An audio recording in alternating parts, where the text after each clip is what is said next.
O Evangelho, como me foi revelado por Maria Valtorta, capítulo 425, em Cesareia Marítima. Romanos alegres e parábola dos filhos que têm sortes diversas. Valtorta descreve a visão do dia 30 de abril de 1946. Cesareia tem grandes feiras, e para lá são levadas finas mercadorias para as exigentes mesas dos romanos. E ao lado das praças das feiras, como em um caleidoscópio de rostos, de cores e de produtos, encontram-se os empórios de comestíveis de altos preços, importados de diversas regiões, tanto de diversas colônias romanas como da longínqua Itália, para tornar menos saudosa a distância da pátria. E os empórios dos vinhos e das preciosidades culinárias, trazidas de outros lugares, estão bem no fundo dos pórticos, porque os romanos não gostam de ficar queimados pelo sol, nem molhados pelas chuvas, quando resolvem ir procurar para suas gargantas refinadas os alimentos que irão consumir em seus festins.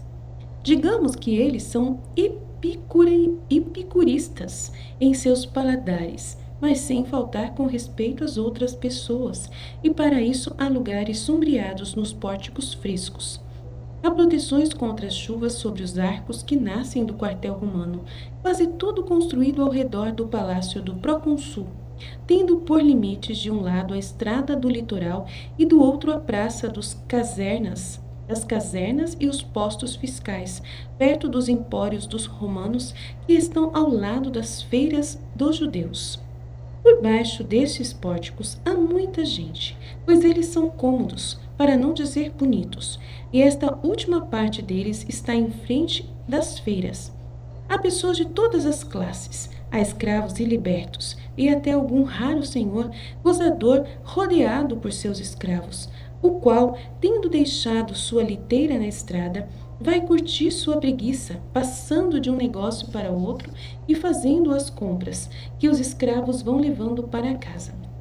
Ouvem-se os costumeiros discursos ociosos quando dois senhores romanos se encontram para falarem do tempo do seu enfado numa terra que não lhes oferece as alegrias da longínqua Itália, e cheios de saudade dos espetáculos grandiosos, dos programas de festins e dos discursos licenciosos. Um romano, precedido por uma dezena de escravos, carregados de sacos e embrulhos, encontra-se com dois outros, seus companheiros, às saudações recíprocas. Salve o Enio! Salve o Floro Túlio, Cornélio, saúde, ó Marcos Heráclio, Flávio. Quando voltaste? Muito cansado, cheguei ao romper do dia de anteontem. Então estás cansado? Já suaste algum dia? Bole com ele. Bole com ele o jovem chamado Floro. Não brinques, Floro Túlio, Cornélio. Agora mesmo estou suando por causa dos amigos. Por causa dos amigos? Que eles não te tenham pedido grandes canseiras. Objeta o outro mais velho chamado Marcos Heráclio Flávio. Gente, que nomes estranhos, eu vou começar tudo de novo. Salve o Enio! Saúde, ó Florotúlio Cornélio! Saúde, ó Marcos Heráclio Flávio! Duas pessoas. Quando voltaste? Muito cansado, cheguei ao romper do dia de anteontem. Então estás cansado? Já suaste algum dia? Bole com ele o jovem chamado Floro, perguntando se ele já suou algum dia. Não brinques, Floro, Túlio, Cornélio. Agora mesmo estou suando por causa dos amigos. Por causa dos amigos, que eles não te tenham pedido grandes canseiras. Objeta o outro mais velho chamado Marcos Heráclio Flávio. Mas o meu amor só pensa em vós que sois cruéis ao zombardes de mim. Estás vendo esta fila de escravos carregados de grandes pesos? Pois é tudo para vocês, para prestar-vos uma homenagem. Oh, então este é o teu trabalho, um banquete, por quê? Gritam rumorosamente os outros dois amigos. Um trabalho como este, dos nobres patrícios, está parecendo-vos como o povo deste país, onde nós estamos consumindo em orgias e no ócio, porque outra coisa não fazemos. Eu fico perguntando a mim mesmo, para que estamos aqui? Que tarefas temos pela frente? Nossa. Uma delas é morrer de enfado. Ensinar a viver a estas lamuriantes carpideiras é outra. Semear Roma nas bacias sagradas dessas mulheres hebreias é outra. E gozar, tanto aqui como em outros lugares, das vantagens trazidas pelo nosso recenseamento e pelo nosso poderio romano, ao qual tudo é concedido, eis aí mais uma. Nossa, que horror! Os três repetem um depois do outro o que cada um já disse e dão risadas. Mas o jovem Floro se detém e torna-se enigmático ao dizer: mas já faz algum tempo que uma negra escuridão está ameaçando a corte de Pilatos. As mais belas mulheres parecem agora umas castas vestais, e os maridos as apoiam em seus caprichos. Isso tira muita fama de nossas costumeiras festas. Ora, é uma loucura promovida por aquele rústico Galileu. Mas isso passará logo. Estás enganado, Enio. Estou sabendo que até Cláudia está conquistada e convertida por ele, e que por isso uma estranha mudança de costumes tomou por sua sede o seu próprio palácio. Parece que lá se está revivendo a austera romana republicana. Ixi, caramba! Quanto mofo! Quando começou isso? Vem desde o doce mês de abril, que é o mais apropriado para os amores. Tu não estás sabendo? Estavas ausente, mas as nossas damas se tornaram funerais, como as carpideiras junto às urnas das cinzas, e nós, pobres homens, temos que procurar em outros lugares os nossos passatempos. E estes nem mesmo nos são concedidos na presença das damas púdicas. É uma razão a mais para que eu lá esteja presente. Nesta tarde haverá uma grande ceia e uma orgia maior ainda na minha casa. Em Cíntium, onde eu estive, encontrei delícias, e esses fedorentos taxam de imundas. Pavões, perdizes, gralhas de todas as espécies e filhotes de javalis arrancados vivos da mãe morta e criados em casa para as nossas ceias. E os vinhos, os doces e preciosos vinhos das colinas romanas, das minhas quentes encostas de Terni e das tuas ensolaradas encostas perto de Assiri, e os perfumados vinhos de Chio e os da ilha, dos quais Cíntio é uma joia. É a joia, e os inebriantes vinhos da Ibéria, apropriados para excitar a sensualidade para o prazer final. Vai ser uma grande festa, para espantar o enfado deste exílio, para persuadir-nos que ainda somos homens. Crendos, Padre. Misericórdia. Vão as mulheres também? Também, e as mais bonitas do que umas rosas, de todas as cores e sabores. Custou-me um tesouro a aquisição de todas as mercadorias, inclusive as mulheres. Mas eu sou generoso para com meus amigos. Agora mesmo eu estava terminando as últimas aquisições, aquelas que durante a viagem poderiam estragar-se. Depois do banquete, vamos aos amores. Meu Deus, que nojo! Ieca! Foi boa a tua viagem de navio? Foi ótima. A Vênus do mar me foi favorável, afinal, é a ela que eu dedico a festa desta noite. Os três se riem desbragadamente, prelibando as próximas indignas alegrias. Mas Floro pergunta: por que esta festa extraordinária logo hoje? Algum motivo para ela? Há 3 motivos. O meu dileto neto enverga. Por estes dias a toga viria, e eu devo celebrar este evento, obedecendo ao presságio que me dizia estar Cesareia se transformando em uma enfadonha morada, e era necessário quebrar o seu encantamento prestando um culto a Vênus. E em terceiro lugar, pouco a pouco vou-lo direi, é o casamento. Mentiroso. Sim, estou me casando. É casamento quando alguém saboreia, em primeiro lugar, o sorvo de uma ânfora fechada. E nesta tarde eu farei 20.000 sestércios, ou, se vos agrada, direi 200 áureos de em verdade tive que desembolsar com os intermediários e depois semelhantes e os paguei. Mas nem mesmo se Vênus a tivesse parido em uma aurora de abril e a tivesse feito de espuma e de raios de ouro, eu a teria achado mais bela e pura. Um botão de flor, um botão fechado, e eu sou o dono dela. Nossa, deve ser uma mulher virgem, bonita. Que profanador, desgracejando Marcos Heráclio. Não te faças meu censor, pois és igual a mim. Quando o Valeriano partiu, ele aqui estava morrendo de enfado, mas eu fiquei no lugar dele. Os tesouros de nossos antepassados são para isso, e por isso que eu serei tolo como ele. Se ficar esperando que a que é que mais loira do que o mel gala ciprina foi o nome que eu dei, fique carcomido pelas tristezas e pelas filosofias dos revirados que não sabem gozar a vida. Bravo, mas espera aí, a escrava do Valeriano era douta e louca por causa de viver lendo os filósofos. Ah, deve ser a Cintiq. Mas que nada de alma, que nada para de outra vida. Viver é gozar e aqui se vive. Ontem entreguei ao fogo todos os rolos funestos e, sob pena de morte, ordenei aos escravos que não ficassem lembrando-se das misérias dos filósofos e dos galileus. Para a menina, basta-lhe que conheça a mim somente. Nossa, uma escrava. Vai casar com uma escrava, praticamente. Mas onde foi que a encontraste? Ora, houve alguém que foi sagaz e adquiriu escravos depois da guerra na Gália e não fez uso deles, a não ser como reprodutores, conservando-os bem, só com a obrigação de procriarem. Grindos, que horror! Para produzirem novas flores de beleza, e Gala é uma delas.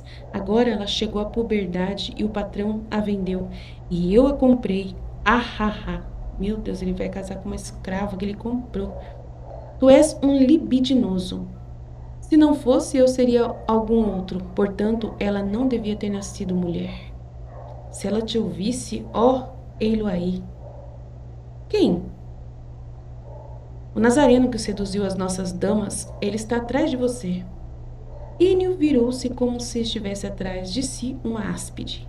Ele olha para Jesus que vem se aproximando lentamente pelo meio do povo que se apinha ao redor dele, pessoas pobres do povo e também escravos romanos, e zomba dele, dizendo: é aquele esfarrapado? As mulheres são umas depravadas. Mas vamos fugir antes que ele nos seduza a nós também.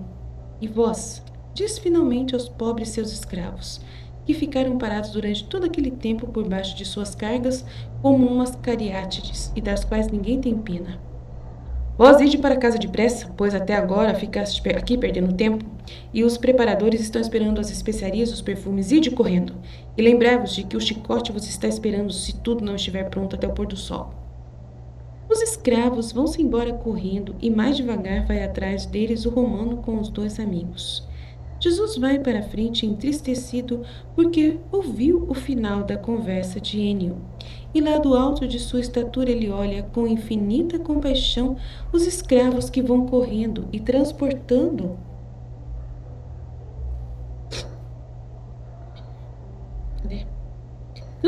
aqueles pesos. Olha também ao seu redor procurando ver outros rostos, os dos escravos de romanos.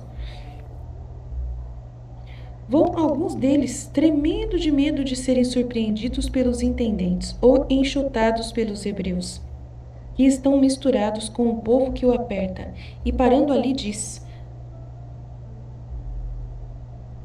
não há alguém daquela casa entre vós?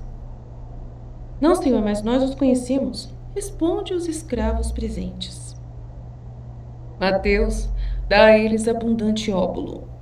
Repartirão com seus companheiros para que fiquem sabendo que há quem os ame. E vós ficais sabendo e dizer aos outros que com a vida cessa a dor para aqueles que foram bons e honestos, levando os seus grilhões, e cessa a diferença entre ricos e pobres e entre livres e escravos. Depois há um único e justo Deus para todos, o qual, sem levar em conta de classe ou de grilhões, dará o prêmio aos bons e o castigo aos que não são bons. Lembrai-vos disso. Sim, ó senhor, mas nós da casa de Cláudia e de Plautina somos bem felizes como os da casa de Lídia e da Valéria, e te bendizemos porque tu melhoraste a nossa sorte. Diz um velho que é ouvido por todos como um chefe.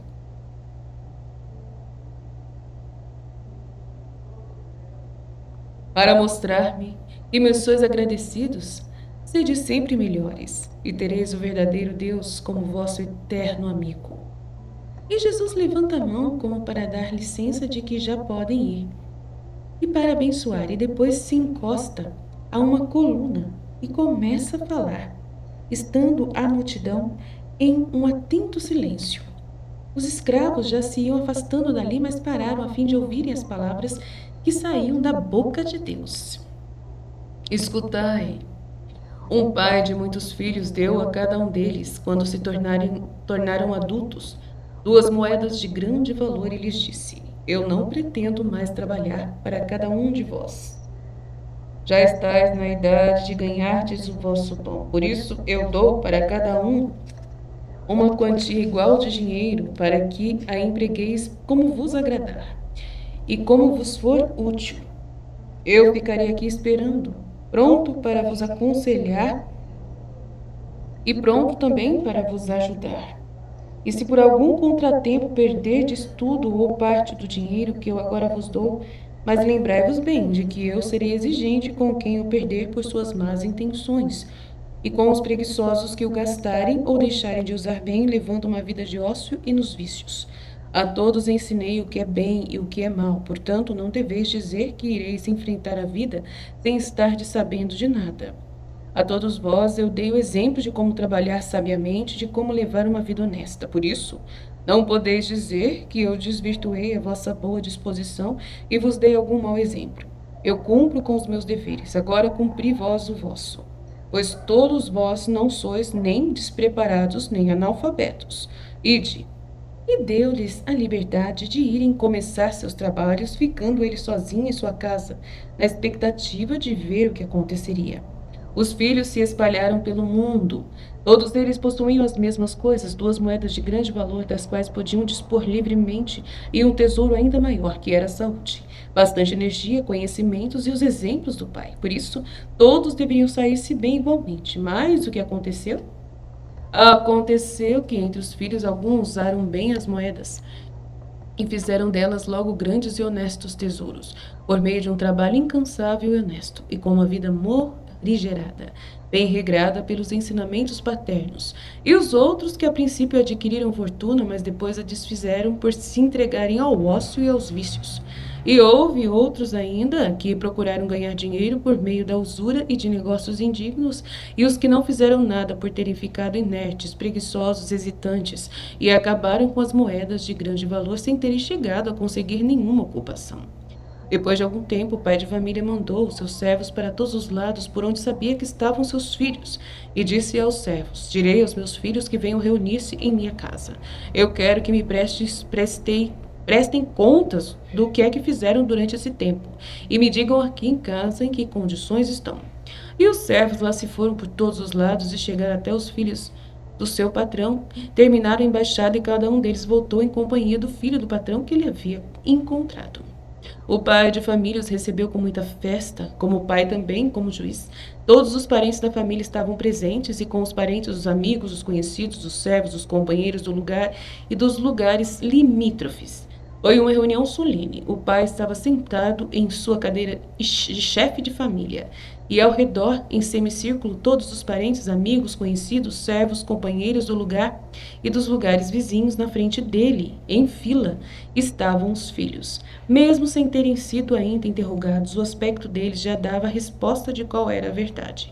Os que haviam trabalhado bem, haviam sido honestos, morigerados e que tinham formado uma santa fortuna, apresentavam uma aparência festiva, pacífica e de um bem-estar de quem dispõe de abundantes meios e goza de boa saúde e serenidade de consciência. Esses olhavam para o pai com um sorriso bom de um reconhecimento humilde, mas ao mesmo tempo triunfante, contentes pela alegria de terem honrado seu pai e a família, e por terem sido bons filhos, bons cidadãos, bons em sua fidelidade. Os que haviam gastado na indolência ou nos vícios dos seus haveres estavam humilhados, tristes, mirrados na aparência e pobres nas vestes, com os sinais do vício e da fome claramente impressos em todos eles. Os que tinham feito fortuna por meio de manobras delitosas mostravam em seus rostos a agressividade, a dureza, um olhar cruel e perturbado como o das feras que temem o domador e estão prestes para reagir. O pai começou o interrogatório por esses últimos. Como é que vós estáveis tão calmos quando partistes e agora estáis parecendo umas feras dispostas a te lacerar? Qual a origem dessa vossa aparência? Foi a vida que nos deu e a dureza de mandar-nos para fora de casa. Foste tu que nos puseste em contato com o mundo. Está bem, e que foi que fizeste no mundo? o que nós podemos fazer para obedecer a tua ordem de ganharmos a vida com aquele nada que nos deste? Está bem, e de colocar-vos naquele canto, e agora pergunto a vós que estáis magros, doentes e mal vestidos, que foi que fizeste para ficardes assim, pois estáveis bem sadios e bem vestidos quando partides? Com 10 anos as roupas estão puindo, objetaram os fazedores de nada. Não existem mais teares no mundo que façam tecidos para as roupas dos homens? Sim, mas é necessário dinheiro para comprá-los. E vós tinhas o dinheiro. Mas em 10 anos já era tempo dele ter acabado, pois tudo o que tem um princípio tem um fim. Sim, só se tira e nada se põe. Sim, só se tira e nada se põe. Mas por que ficar só tirando? Se tivesses trabalhado, poderias pôr e tirar sem que o dinheiro acabasse, mas ao contrário, até aumentaste. Por acaso estivestes doentes? Não, pai. E então? Nós não nos sentíamos desorientados. Não sabíamos o que fazer, o que fosse bom fazer. Tínhamos medo de fazer coisas mal feitas e, para não as fazermos mal, não fizemos nada. E não estava aqui o vosso pai, a quem podias pedir um conselho? Sou por acaso um mau pai, intransigente e receoso? Não, nós estávamos com vergonha de te dizer de tomar iniciativas. Tu foste sempre um homem de tanta atividade, nós nos escondemos por vergonha. Tá bem, ide lá, para o meio da sala. Agora vós, e que me dizeis, vós? Vós que esta aparência de famintos unes à da doença? Por acaso ficastes doentes por trabalhardes demais? Sede sinceros e eu não vos agredirei. Alguns dos interpelados, Jesus está falando, alguns dos interpelados se jogaram de joelhos, batendo no peito, dizendo: perdoa-nos, ó Pai, Deus já nos castigou e nós o merecemos, mas tu que és nosso Pai, perdoa-nos. Nós começamos bem, mas não perseveramos, julgamos-nos já ricos com facilidade, nós dissemos: pois bem, agora vamos gozar um pouco, como nos sugeriram os amigos, e depois voltaremos ao trabalho e refaremos o que tiver sido gasto. E em verdade assim nós queríamos fazer, voltar as 2 moedas, e depois fazê-las produzir frutos, como se fosse uma brincadeira. E depois 2 vezes, dizem 2 por 3, diz 1, nós conseguimos, mas depois a fortuna nos abandonou e acabamos com o dinheiro. Mas por que não paraste depois da primeira vez? Porque o pão do vício estraga o paladar e não se pode mais fazer nada sem ele. Mas aqui estava o vosso pai. É verdade, por ti suspirávamos, com saudade e nostalgia, mas nós te havíamos ofendido e suplicávamos ao céu que nos inspirasse para te chamarmos a fim de recebermos a tua censura e o teu perdão. Isto era o que pedimos e pedimos agora mais do que as riquezas, que não desejamos mais, visto que elas nos transviaram. Está bem, ide. Vós também colocai-vos juntos com os de antes no centro da sala. E vós que estáis doentes e pobres, como estes, mas que estáis calados e não pareceis estar sofrendo, o que é que tendes a dizer? Aquilo que os primeiros disseram, que te odiamos, porque com teu modo imprudente de agir nos arruinaste. Tu, que nos conhecias, não devia ter nos expostos a tentações. Tu nos odiaste e nós te odiamos. Tu fizeste uma armadilha para te veres livre de nós, que sejas maldito. Está bem, ide ficar com os primeiros naquele canto. E agora vós que estáis cheios de vida, serenos, ricos filhos meus, falai. Dizei-me como foi que conseguiste chegar a este ponto. Pondo em prática os teus ensinamentos, Pai, os teus exemplos, os teus conselhos, as tuas ordens, tudo, resistindo aos tentadores, por amor de ti, Pai. Ó Pai bendito que nos deste a vida e sabedoria. Está bem, vinde para a minha direita e ouvi todos os meus julgamentos e a minha defesa. Eu dei a todos a mesma medida de dinheiro, de exemplo e de sabedoria. Mas os meus filhos corresponderam aos meus gestos de maneiras muito diferentes. De um pai trabalhador, honesto, morigerado, saíram uns semelhantes a ele. Outros ociosos, outros fracos e fáceis de cair em tentação. Outros cruéis que odiaram ao pai, os irmãos e o próximo. Sobre os quais, ainda que não o digam, eu sei praticar usura e o delito. Entre os fracos e os ociosos há uns arrependidos e outros impenitentes. Agora eu vou julgar. Os perfeitos já estão à minha direita, estando, pois, na mesma glória que eu, como o estiveram nas obras. Os arrependidos estarão de novo como os meninos ainda a serem instruídos, tendo que obedecer, até alcançarem um grau de capacidade que os torne de novo adultos. Os impenitentes e os culpados serão jogados para fora dos meus domínios e perseguidos pela maldição de quem não é mais pai deles. Porque o ódio deles contra mim anula as relações de paternidade, filiação entre nós. Nossa. Mas eu faço lembrar a todos que cada um fez para si a sua sorte, para si mesmo a sua sorte, pois eu dei a todos as mesmas coisas. Daqueles que as receberam, produziram 4 diferentes sortes, e eu não posso ser acusado de ter desejado o mal deles. Uau! A parábola terminou, e ó vós que a escutastes, e agora eu vos dou o significado dela. Uau! Uau, uau, uau, uau, uau! Uau, tô besta com esse capítulo. Nossa, tô boba. O Pai do céu está figurado pelo pai de uma numerosa família. As 2 moedas dadas pelo Pai a todos os filhos antes de mandá-los pelo mundo são o tempo e a vontade livre que Deus dá a cada homem. Olha! Para que ele use deles como achar melhor, depois de ter sido ensinado e formado pela lei e pelos exemplos dos justos. A todos foram dados dons iguais, mas cada homem usa deles como quer sua vontade. Uns aproveitam bem o tempo, os meios, a educação, o patrimônio, tudo para o bem, e se mantêm sadios e santos, ricos por terem multiplicado a riqueza. Outros começam bem, depois se cansam e se extraviam. Outros não fazem nada, pretendendo que os outros o façam. Outros acusam ao Pai de seus próprios erros. Outros se arrependem, dispostos a fazerem reparação. Outros não se arrependem, ainda acusam e maldizem como se sua ruína tivesse sido causada por outros. E Deus aos justos dá imediatamente o prêmio, aos arrependidos a sua misericórdia e o tempo, para expiarem no purgatório, a fim de alcançarem o prêmio pelo seu arrependimento e expiação. E dá a maldição e o castigo a quem espezinha o amor com sua impenitência depois do pecado, o inferno. Cada um recebe o que merece, portanto não useis mal das 2 moedas, que é o tempo e o livre-arbítrio. Uau! Mas usai deles com justiça, para estardes à direita do Pai, e se tiverdes cometido faltas, arrependei-vos delas. Tende fé no amor misericordioso, e a paz esteja convosco. Ele os abençoa e fica olhando como se vão afastando sob um sol que inunda de luz a praça e as estradas. Mas os escravos ainda estão lá.